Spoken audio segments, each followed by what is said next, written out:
Okay, everybody, today I want to talk a little bit about the fast tomorrow, plus some other things. We do have a fast on the 10th of Teves, and this is a very unusual fast. It's the only fast that we have on Friday. But it's interesting that the Avudraham, who's one of the early commentators, actually says that if it would be possible for the 10th of Teves to fall out on Shabbos, we would even fast on Shabbos. Now, the reason I say if it would be possible is based on the Jewish calendar. The 10th of Teves can never fall out on Shabbos, so this is an untestable proposition. You can't prove it because it'll never happen. But theoretically, the Avudraham says that the 10th of Teves is so important that it even overrides Shabbos. Now, here, it's kind of a problem. Like, what makes it so important? I mean, what is the fast of the 10th of Teves? We actually have, in the course of the Jewish year, not counting Yom Kippur and Tainus Esther, which are different things, we have 4 fast days that are connected to the destruction of the temple. 4 days it's because of the Churban Beis HaMikdash. Chronologically, the first of them is the 10th of Teves. That is when Nebuchadnezzar, the king of Babylonia, began a siege against Jerusalem that 3 years later culminated in the destruction of the temple. It was a 3-year siege. So that's Asara B'Teves. We then have the 17th of Tammuz. Now this is a little confusing because on the 9th of Tammuz, 3 weeks before the destruction of the temple, that's when a month before the destruction of the temple, that's when the Babylonians broke down the wall. The 17th of Tammuz has nothing to do with the first temple. The 17th of Tammuz is when the Romans broke through the wall. So there's no continuity between the 10th of Teves and the 17th of Tammuz. The 10th of Teves was the beginning of Nebuchadnezzar's siege at the time of the first temple.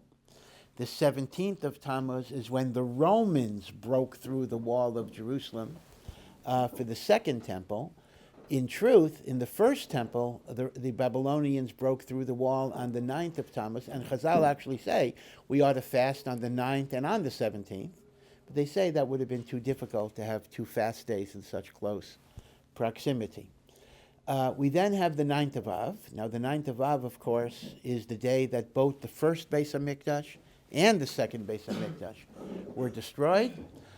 They were separated by 490 years. So 490 years to the day after the destruction of the first temple was the second temple. Now, where do I get that figure? I get that figure simply because it was 70 years between the destruction of the first temple and the building of the second temple, and the second temple stood for 420 years. So 70 plus 420 is 490, okay? And the final fast day, which is the earliest in the year, but it's the final one chronologically here, is the fast of Gedaliah. Now again, just to remind people who was Gedaliah, when Nebuchadnezzar destroyed the first temple, most of the Jews were exiled or murdered, but a small remnant were permitted to remain in the land of Israel, to do farming, to give him tribute, and he appointed a governor who was a righteous man, Gedaliah, to be the governor over the last small group of people. Gedaliah was assassinated a few months after the Churban, right? So the temple was destroyed the 9th of Av. He was killed in Tishrei. According to many, he was actually killed on Rosh Hashanah. But since we don't fast on Rosh Hashanah, so we defer the fast to the first available day, which is the 3rd of Tishrei, the day after Rosh Hashanah. So it's a little confusing because Asara B'Teves is only connected to the first temple. Shiva Asar B'Tammuz is only connected to the second temple. Tisha B'Av is connected to both temples. And Som Gedaliah, once again, is only connected to the first Beis HaMikdash. You see, because Gedaliah was killed in the aftermath of Nebuchadnezzar's Churban.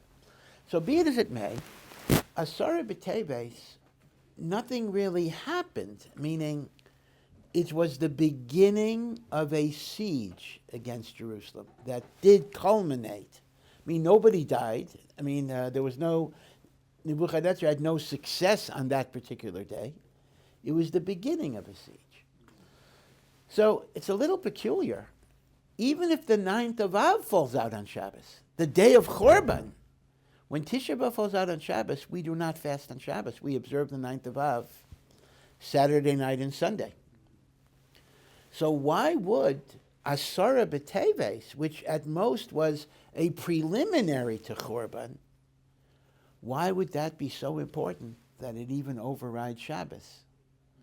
As opposed to Tisha B'Av, which is the real Chorban, that does not override Shabbos, right? Why would Asar B'Teves have that super importance in that way? So there's a really beautiful explanation from the Chassam Sofer, and that is the following. We know that although we don't fast on Shabbos, number one, we fast when Yom Kippur falls out on Shabbos, but that's a different thing. That's because Yom Kippur is the Shabbos of Shabbases, so we can put Yom Kippur in a separate category. But there is one other fast you're allowed to do on Shabbos, and that's a fast for a bad dream. Right? A person has a dream, God forbid, of somebody dying or something really bad happening. Now, maybe in most cases even, these dreams are just nothing. They're just figments of your imagination, or you have indigestion, or you saw a bad movie. Of course, none of you guys see movies, but whatever it would be. But the problem with dreams, and this is the whole story of Yosef, is that dreams can also be prophecies. Dreams can also be visions. Now, most of us don't know the difference. We don't know when is a dream like a prophecy of something, and when is it just a figment of my imagination. So because of this, there was a custom in Klal Yisrael that the Gemara refers to, that when people had bad, scary dreams, they would fast and do tshuva so Hashem would annul whatever evil decree that dream might connote. Now today, most of us do not fast because it would affect our davening and learning, but we give extra tzedakah. There's even a certain prayer in the siddur, I think you can find. It's called, you go in front of a beis din and you kind of have the beis din declare that the dream should be innocuous and the like. During Duchadin, now you don't see it in Eretz Yisrael so much, but you may remember from your prior life in Chutz La'aretz that when the Kohanim recite the Duchadin only on Yom Tov. Here we do it every day, but then Chutz La'aretz only on, unless you're Sephardi, Ashkenazim only do it on Yom Tov. So you'll recall that between the verses, where the Yirech Hashem v'Yishbarecha, so the Kohanim sing, right? They sing until they finish the verse, and there's a prayer that you recite in which you ask Hashem to make your dreams. It's in the siddur, but again, in Eretz Yisrael we tend not to say it because we go straight. We don't sing in between the verses. On Yom Tov we sometimes sing. So there is a concept that dreams can be false, dreams can be garbage, but dreams can also be true. So because of this, there is a concept called fasting for a bad dream.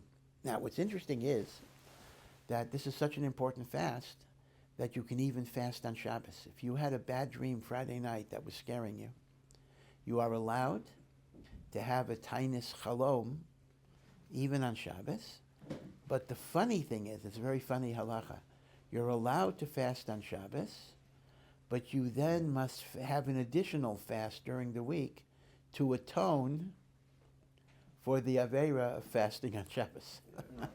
So if I had a bad dream Friday night and I fasted on Shabbos, maybe not on Sunday, but on Monday or Tuesday, I have to have another fast to atone for having fasted on Shabbos. Now I have to admit to you, this halacha perplexes me because like you're going in both directions. I mean, you're telling the guy you're allowed to fast.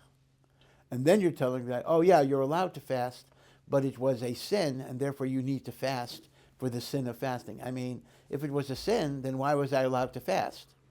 If I was allowed to fast, why is it a sin that I need another fast? Okay, but be it as it may, without getting into that, which even stumps me a little bit, I don't fully understand it, but the basic idea is you can fast a tainis chalom on Shabbos. Now, why is that so? You're not supposed to fast on Shabbos. It takes away the pleasure of Shabbos. So here's what the Chassam Sofer says.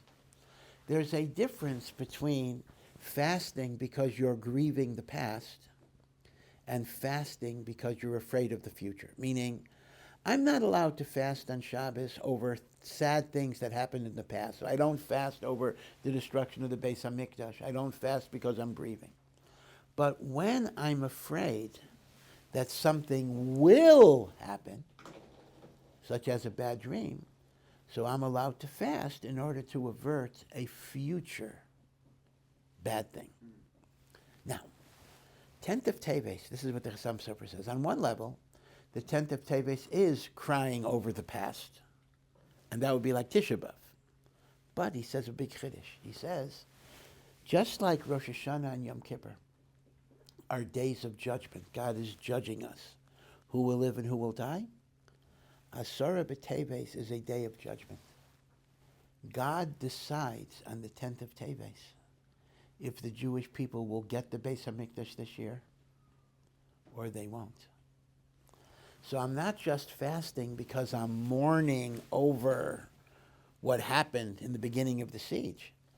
I'm fasting so that the Churban shouldn't be continued and we should be Zoche to Binyan Beis HaMikdash. Quite amazing. It's the Yom Hadin of Binyan Beis HaMikdash. Now, you might ask me a question. So what does that mean? That means on Asara B'Teves, God will decide if we will get the temple this year or not. So you might figure, so why do I pray over the Beis HaMikdash the day after Asara B'Teves? Like, either way, I mean, if God decides we'll get it, then we're going to get it. If God decided we're not going to get it, then we're not going to get it. What would be why on the 11th of Teves already am I going to pray for the restoration of the Beis HaMikdash? L'chayre, it's a done deal. But the answer is, you see, it's not a done deal. I mean, and let's look at Yom Kippur as an analogy.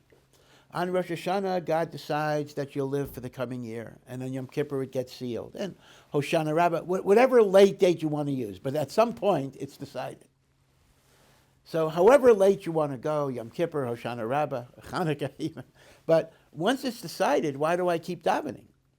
Because the answer is that nothing is ever finally decided. Even if, God forbid, Hashem decided that a person will die, or God forbid, Hashem decided the temple is not going to be rebuilt. It's decided. But through tshuva, and through tefillah, and through tzedakah, and through Torah learning, even evil decrees can be ripped up.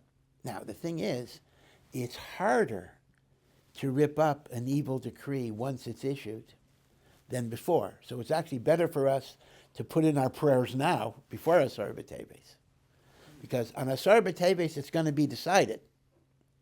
But the point I'm making is, just because it's going to be decided doesn't mean it's final and irrevocable. There's always a purpose of praying. Okay, so one shouldn't think, oh, why should I bother praying for the Beis HaMikdash after Asar B'Teves?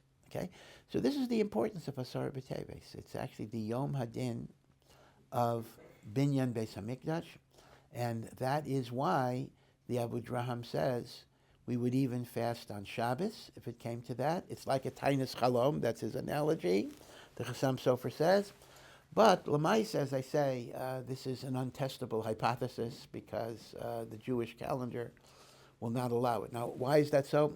It's not because of Asar B'Teves, it's because of Rosh Hashanah. There are 3 days of the week where Rosh Hashanah can never, the first day of Rosh Hashanah can never fall out. The first day of Rosh Hashanah can never be Sunday, can never be Wednesday, can never be Friday. And there are different reasons for that. This goes by a famous acronym you should memorize. Lo Adu, like the French word. Lo Adu Rosh. Rosh Hashanah cannot be on Adu. Adu is Aleph, which is Sunday. Daled, which is Wednesday. Of course, this all starts from the night before. And Vav is Friday. Now, there are reasons for that, which are Rosh Hashanah specific. But the thing is, that's obviously going to affect the whole Jewish calendar, because once you know Rosh Hashanah cannot be certain days, then other holidays cannot be on certain days based on the lengths of the month. So it happens to be, because of the Rosh Hashanah calculations, that Asar B'Teves can never be on Shabbos. It happens to be. But theoretically, the Abu Dram says it would even override Shabbos if it could be. Yeah. But you're saying that the decree that Hashem puts out, it's never fully closed, but you're not saying that Hashem changes his mind. Well, no. I mean, that's the old. I mean, listen, that's the old question. Meaning, how can Shuvah, rip up a decree? Is God changing his mind? The answer is God is not changing his mind. I've changed as a person, so God will deal differently with me because I'm not the same guy. So it's not God changes his mind. It's that I've changed, and therefore my relationship to Hashem can be a different relationship. That's the whole yesod of tefillah. People ask, how can you daven for anything? I mean, if God is perfect, God cannot change his mind. Because changing his mind implies mistake. It implies regret. A perfect entity cannot make a mistake. The answer is, yeah, God is not changing his mind. You've changed, and therefore God deals with it in a different way. Yeah. I assume the same also goes for anything positive. Say again, the? I assume the same is also for something positive. Yes, theoretically it can be. People don't realize that. People always say on Rosh Hashanah there's a writing, and on Yom Kippur there's a sealing. So the mussar we always say is, so even if you got an unfavorable judgment on Rosh Hashanah, it can be changed to a favorable one on Yom Kippur, right? We always say that. The truth it can be the opposite too. A person could get a favorable judgment on Rosh Hashanah and then mess up, and it could be, God forbid, an unfavorable one. So how much are they really doing then if everything can be changed? But again, I mean, it's hard to quantify this because, we don't know the heavenly calculations. All I can say is it takes a greater spiritual force to change a decree that has been made than to get a favorable one before it's been negative. So it simply means that it takes more effort. And now I can't quantify it exactly, but it can be done, but it's a harder job. It's a harder work to do. So now I want to talk about something else. Yeah, you say? Just like in the case of the dream fast. Yeah. How the person actually will be able to have the criteria. So this actually, yes, it's serious enough that I Yeah. will actually. It's very subjective. I'll tell you the truth. You're right. I mean, you can ask a rabbi and talk about it a little bit. In fact, it's even brought down lahalacha that if you saw a horror movie, good. I mean, not that you do. You saw Friday the 13th or Halloween, right? And then you had dreams of Freddy Krueger, coming after you, whatever it is. You don't have a tainis chalom because that's obviously just something that you saw on TV or movies or whatever it be. So there is this idea that if there's a naturalistic explanation for why these things came into your head, or you saw a billboard or whatever, or you read a newspaper, saw an actual story, let's say God forbid of the Hamas massacres, and then you have nightmares. So that's not a tainis chalom because that's a natural consequence of things you saw. So there is a concept that we look at, was there a reason I had these thoughts? But sometimes a person has a dream and there's no particular reason why this popped into his head. So then you have to be choshesh. Maybe it's a message from God. You don't know for sure, but you got to take it seriously. But it is subjective. I mean, I can't tell you exactly what it is. Now, again, it also depends on the nature of what you dreamed. I mean, if you simply dreamed that, you lost 10 shekel in the vending machine, you wouldn't have, you don't have to fast over something like that. I mean, it has to be something that's, major, usually a death, an illness, something that's really, really very, very troubling. And you're frightened over it and the like. Okay. By the way, this idea, it's recorded in several maisim that the Chafetz Chaim often had these types of dreams. And he fasted on Shabbos. People say, I remember the Chafetz Chaim wasn't eating that Shabbos, so the Chafetz Chaim actually carried out these halachas. Now, as I say, today, for different reasons, we actually discourage. I mean, if you were to, let's say, ask your Rebbe, I can't speak for every Rebbe, should you fast b'chalom, it's likely the Rebbe would tell you not to fast. And that's really a separate reason because we're weaker today, so a day that we fast, we tend to have less kavana in davening. Our minds are not functioning as well for learning. So there is a concept that the learning and the davening is more important than the fasting, and therefore, if you fast and you lose out on your davening and learning, you might be losing more than you're gaining. So as a practical matter, they'll often tell you to give tzedakah, whatever, but at least halachically there is a tainis chalom. Now, we're going to say tomorrow, because it's a fast day, we're going to say special slichos, right? Extra prayers, slichos. And in the slichos, it makes reference to a very interesting thing. It actually refers to the idea that there were 3 tragedies on 3 consecutive days, but not the same year. There was a tragedy on the 8th of Teves. There was a tragedy on the 9th of Teves, today, and there was a tragedy on the 10th of Teves. Ad kedei kach, that there were tzaddikim who fasted 3 days in a row. They would eat in between the nights, because these are not 24-hour fasts. They would fast on the 8th, the 9th, the 10th. Halachically, of course, only the 10th is mandatory, but there is called a Tainus Tzadikim on 8th and 9th. So let's go over what happened on the 8th and on the 9th. Again, these are separated by years. They're not the same years. They're totally different time periods. On the 8th of Teves was the completion of the translation of the Torah into Greek. And this is called the Septuagint, which literally means the translation of the 70, or the Gemara says 72, actually. And what was the story here? That King Talmai was a successor of Alexander, who ruled over Egypt, not Paro, this is Alexander, so really it's a Greek monarchy over Egypt. And Talmai had a library, like the Library of Congress, that wanted to have every book in the world in his library. Of course, there were fewer books then, but he wanted everything. So he wanted a translation of the Torah into Greek. So the story goes, he assembled 70, or the Gemara says 72, elders. These are chachamim. He put them in separate rooms. He had them translate the Torah into Greek.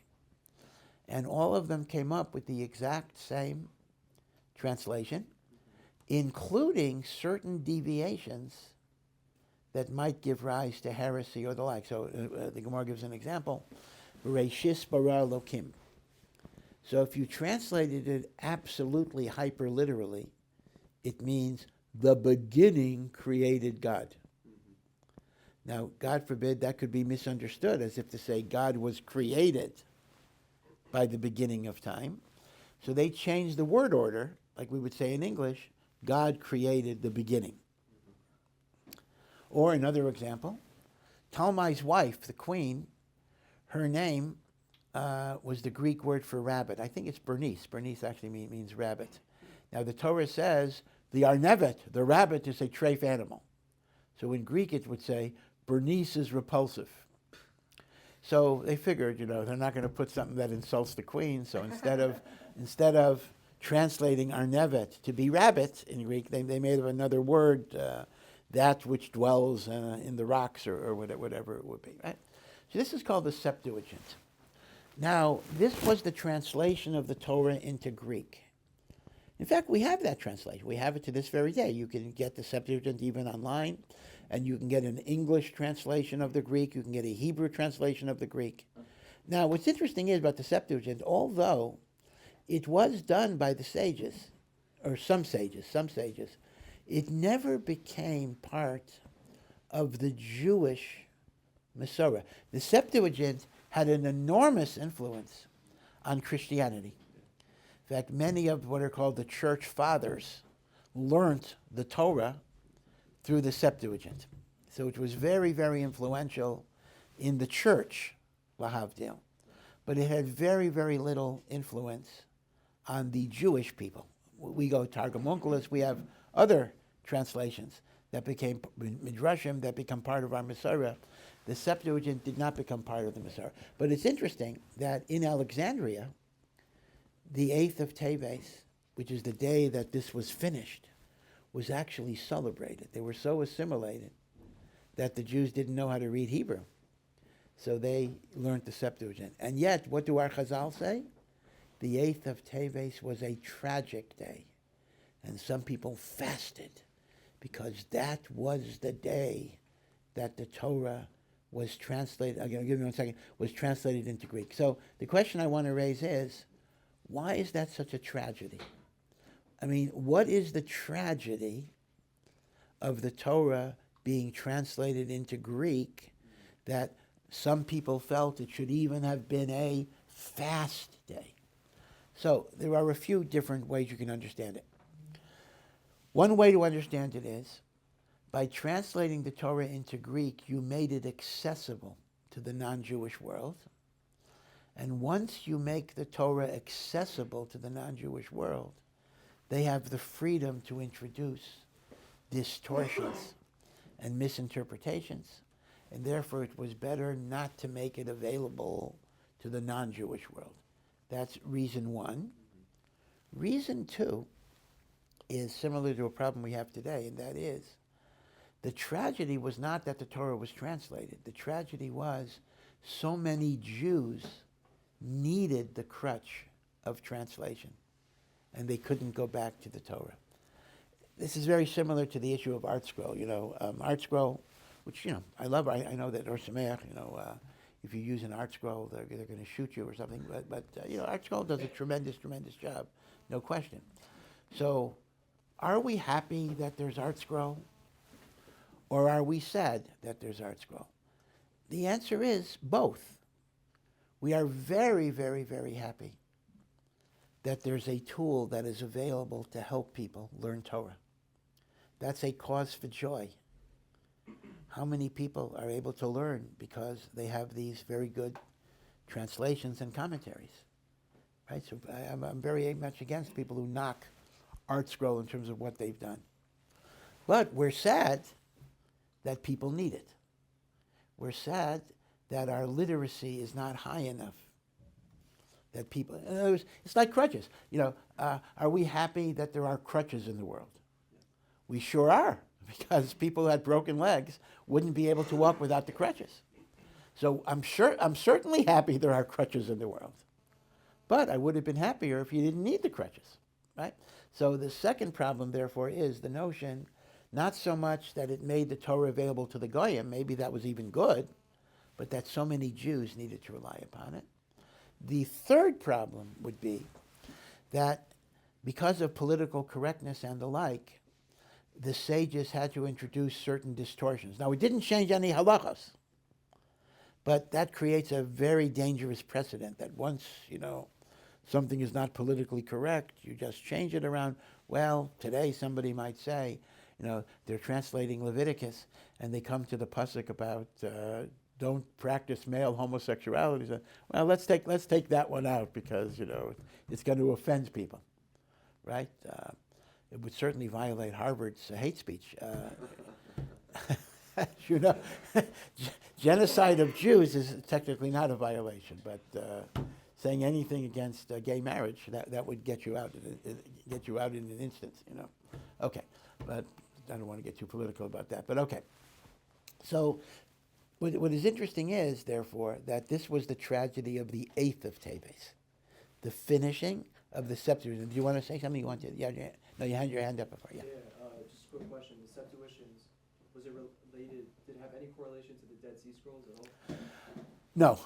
It was a different time frame. The Septuagint was finished. Well, it may be a similar time frame, but it's not the Dead Sea Scrolls. It was finished around 300 BCE. Right. Yeah. So there were sects. Again, during this period, there were a lot of different sects, but the difference is the Dead Sea Scroll people were in Eretz Yisrael, were in the Judean desert, obviously. The Septuagint was done in Alexandria in Egypt. And the Septuagint was never a hidden document. It was revealed. The Dead Sea Scrolls were hidden away and couldn't be found until 1948, whenever they were found. They were lost. The Septuagint was never lost. By the way, you will notice there's a Septuagint not only on the Chumash, there's a Septuagint on all of Tanakh, but that came later. That came much, much, much later. In other words, it was not authored at the same time. The original Targum HaShivim was only on Chumash, only on the 5 books. Okay. We now come to the 9th. What happened on the 9th day? So remember, just in terms of dating, keep in mind, therefore, that the 10th of Teves occurred when Nebuchadnezzar began a siege against Yerushalayim. That was, the standard date is 586 BCE. The Septuagint is more than 200 years later when there is a Beis HaMikdash in Jerusalem. That's that Nisa. Now, we now come to, okay, what is the fast of the 9th of Teves? What happened on the 9th of Teves? So here we have a very tantalizing, enigmatic statement of the Chachamim. The 9th of Teves is a tragedy, but we don't want to give you the reason for it. Huh? It says, no, we're not giving you the reason. Okay. So what's the reason? We're not telling. So in the Slichos, it says that the 9th of Teves was the death of Ezra. Now, Ezra was the beginning of the Second Temple. And Ezra was the one who rebuilt spiritually Am Yisrael after the Babylonian exile. And Chazal actually described Ezra as great as Moshe Rabbeinu. He says, had Moshe Rabbeinu not received the Torah already, Ezra would have been worthy to be the receiver of Torah. So his death was immeasurably tragic. And therefore, many people, many tzaddikim fasted, just as tzaddikim fast on the 7th of Adar, which is the death of Moshe Rabbeinu. And the Slichos say this befavors. Now, I will say there's a difference in Ashkenazim and Sephardim, very interesting in terms of their historical account. The Ashkenazic Slichos say he died on the 9th of Teves. The Sephardim actually say he died on the 10th of Teves. But since we're already fasting on the 10th of Teves, in order to memorialize his yahrzeit, they fasted the day before. All right, so that's the difference if it's 10th of Teves or 9th of Teves. But the big question is, so what's the big secret? I mean, if you're telling me that the 9th of Teves is a tragedy because of the death of Ezra, so give that as a reason. What particular reason would there be to cover that up? Okay, that's a good question. So because of this, there are Meforshim that say there's actually a much more controversial reason why we fast on the 9th. Well, we don't fast, but why some tzaddikim fasted on the 9th of Teves. And once you hear the reason, you'll understand why we don't want to publicize it. And there are two reasons. Both are connected to Christianity. Reason one, it was said that the 9th of Teves was the birthday of Jesus of Nazareth. Now we know the Christians claim that he was born December 25, but whatever it is, if you go back to the year of his birth, December 25 would have been on the 9th of Teves. And because of the great, great sorrows that Christianity has inflicted on the Jewish people, and this goes back to the time of Chazal already, the sages, the day Yashka came into the world is a day of fasting and suffering and mourning and grieving. So, do Jews celebrate Christmas? Yes, we do.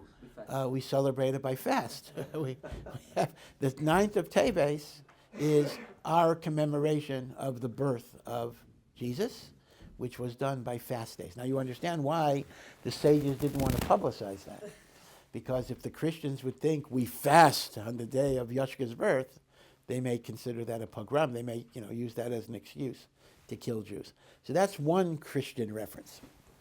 But there's a second reference to Christianity, which is even more interesting. And that is, it is the yahrzeit, not the day of birth, the day of death, the anniversary of the death of a man called Shimon Kippur. That the 9th of Teves is the yahrzeit of Shimon Kippur. Now, who is Shimon Kippur? The word Kippur in Aramaic means rock. The Greek word for rock is Petra, or Peter. The apostle Peter, who was Yashka's closest apostle, was born Jewish. His name was Shimon, his name was Simon. Yashka gave him the additional name Peter, because you are my rock.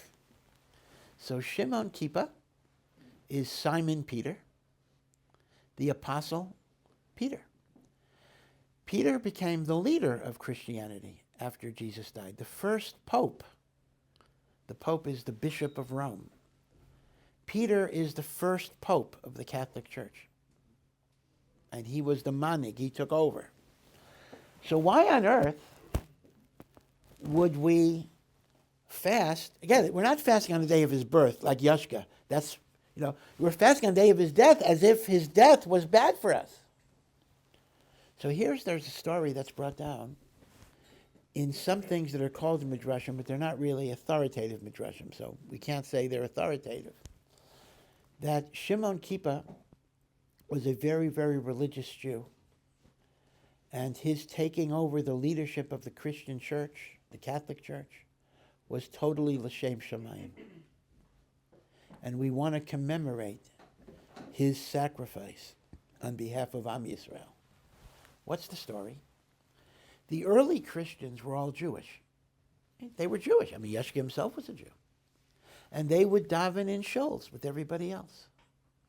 And they would try to infiltrate their Christian ideas within the religious community. Right? Just like today, we have what are called Messianic Jews. Same thing. You know, there are Messianic Jews. They wear tzitzis. They wear tefillin. You know, they look, you know. For Jesus. Yeah, that's correct. They look externally totally observant Jews.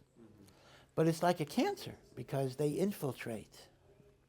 So Shimon Kippur came up with this idea. Shimon Kippur said, I will become a leader of the Christian religion, and I will make Christianity separated from Judaism.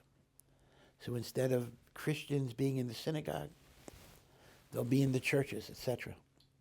And I will do this to save Judaism from being infiltrated by Christians. And he said the following, I know that I will never be able to be a Jew again, meaning maybe I'll do mitzvahs privately, but I will no longer be able to identify as a Jew. But I will give up my connection to the Jewish world in order to save the Jewish people from the influence of Christianity. And he asked one thing. He composed a prayer, and he said, could you at least say this prayer and think of me? And the prayer that it is said that he composed was Nishmas, that we say every Shabbos, a beautiful prayer of Nishmas. So there is a tradition. Now again, this is not, many Rishonim bring this and they say it's false. So I'm not, do not quote me as saying this is the truth.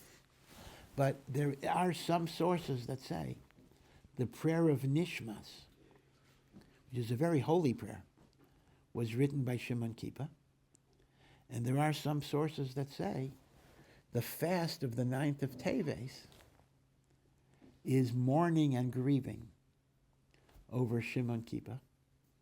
But the Chachamim didn't want to publicize the reason because once again, now here I think the Jews wouldn't understand, like why are we mourning this Christian apostle? So they kept it confidential.